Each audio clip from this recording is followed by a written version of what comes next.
Government in the Korean peninsula dates to 700 BC. The kingdom of Gojoseon, as it was known, emerged north of the Han River and had its capital at what is now Pyongyang.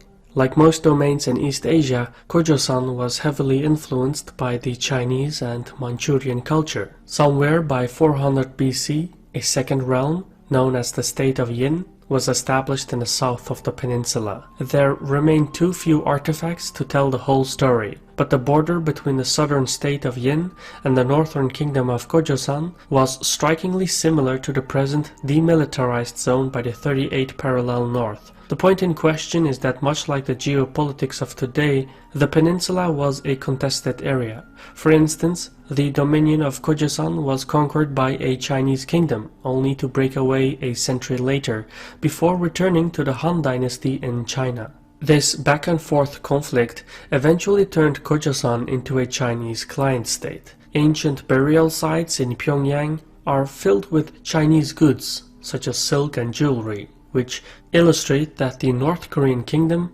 was a commercial hub with a lively culture that was closely connected with ancient China. By comparison, tombs in the South Korean kingdom are filled with locally produced goods instead of Chinese. This subtle difference implies that the ancient societies in the north and south of the Korean peninsula were as deeply divided as today.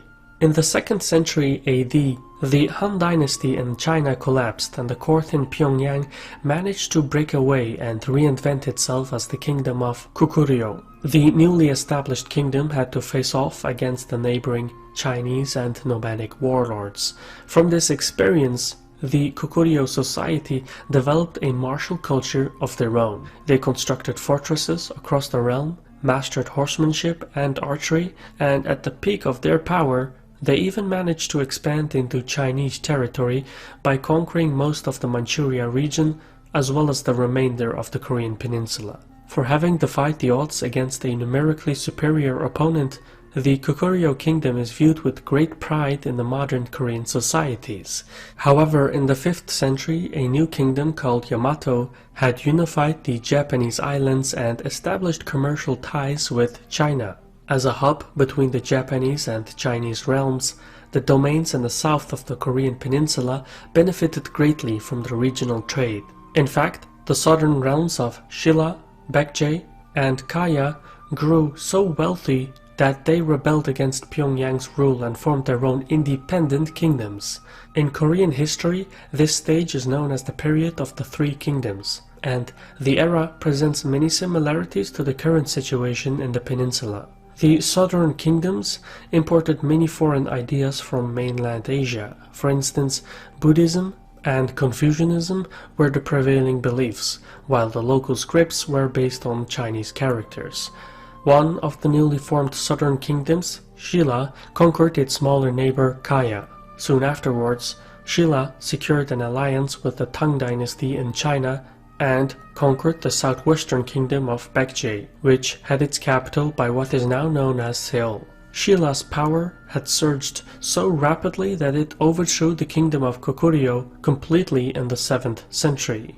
By unifying the peninsula under one state, Shilla had reached its peak of power. In the 8th and 9th centuries, it would enjoy a golden age. Yet, by inviting foreign participants in Korean conflicts, such as the alliance with the Tang dynasty in China, a dangerous precedent was set.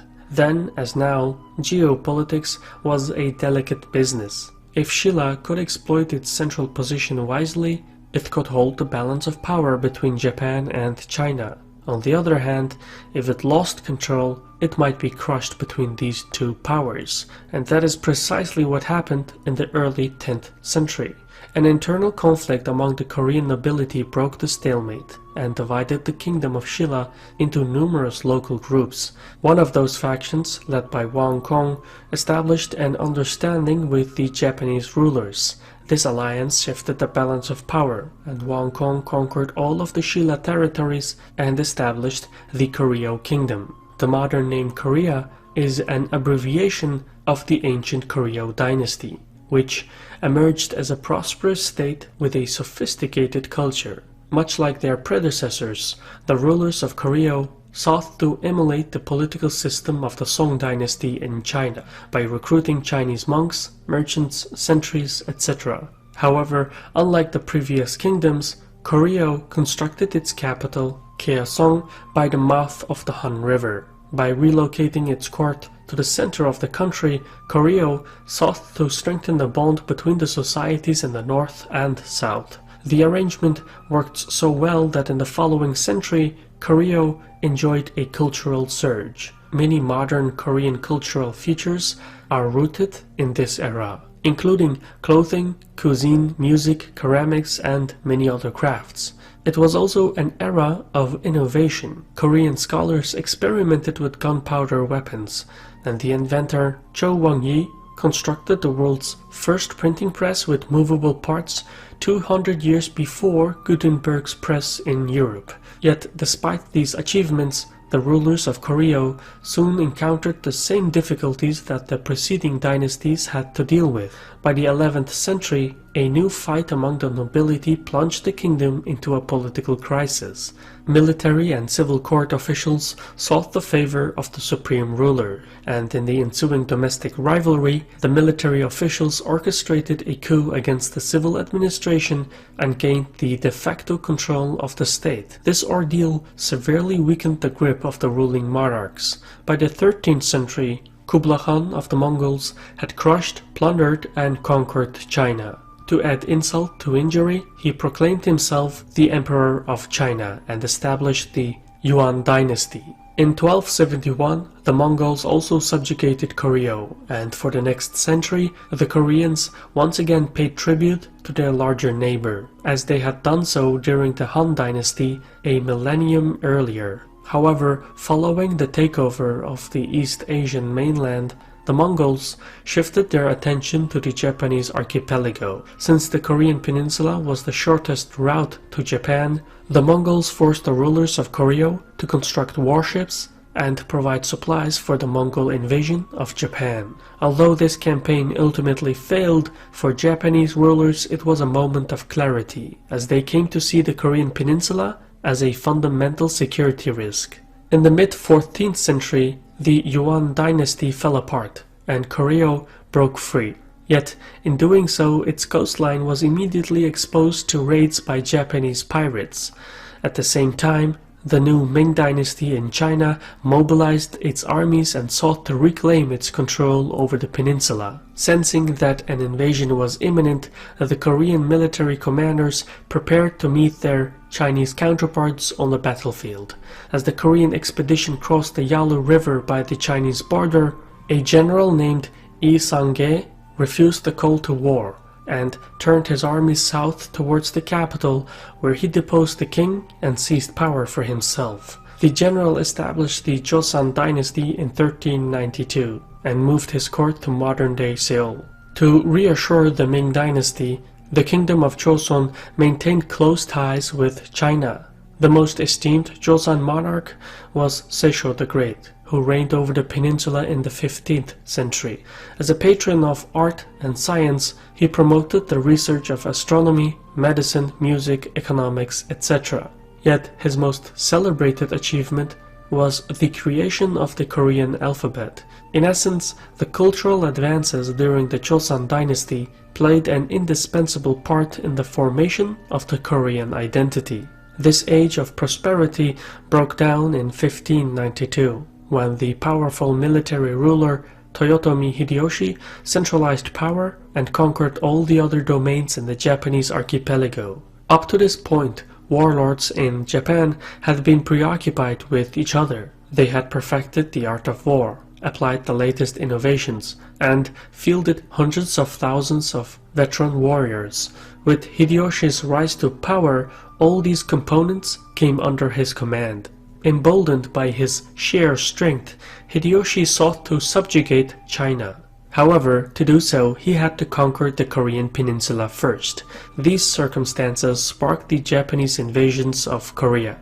Over the next few years, Japanese troops fought against Korean and Chinese forces for the supremacy of the peninsula. In the early phase of the conflict, the Japanese contingents, who were better trained and equipped, had nearly conquered the entire peninsula. Yet eventually the Koreans turned the tables when Admiral Lee Sun-shin mobilized his acclaimed turtle ships and defeated the Japanese fleet. Admiral Yi recognized that even though the Japanese had superior land forces, the Koreans, however, had a superior navy due to their battle-hardened experience with pirates.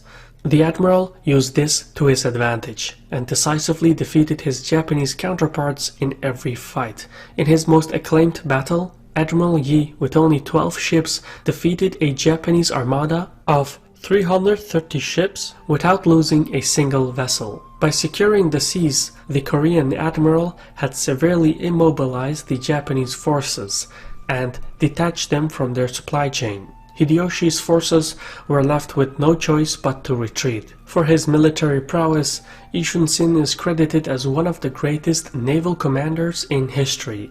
But the Japanese invasions had inflicted excessive damage on the land. Towns had been pillaged and people had been enslaved or massacred. By the end of the hostility, roughly 250,000 people had perished. It was the most destructive conflict in East Asia up to World War II.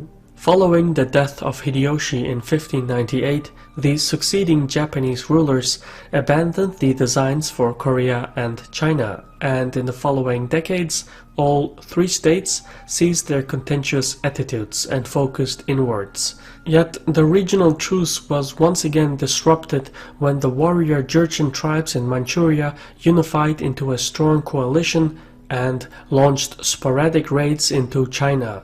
As such, in the early 17th century, with the Chinese Ming dynasty still in disarray from the Japanese assault, the balance of power shifted in favor of the Jurchen coalition, who eventually replaced the former and ruled over China as the Qing dynasty. At the same time, the Joseon dynasty in Korea became a de facto dependency of the new overlords in China. This provoked the Japanese to renew their belligerent stance on the mainland of Asia, but the balance of power was left as it is. Following this violent chapter in history, the Korean peninsula experienced an unusual era of peace, unity, and prosperity.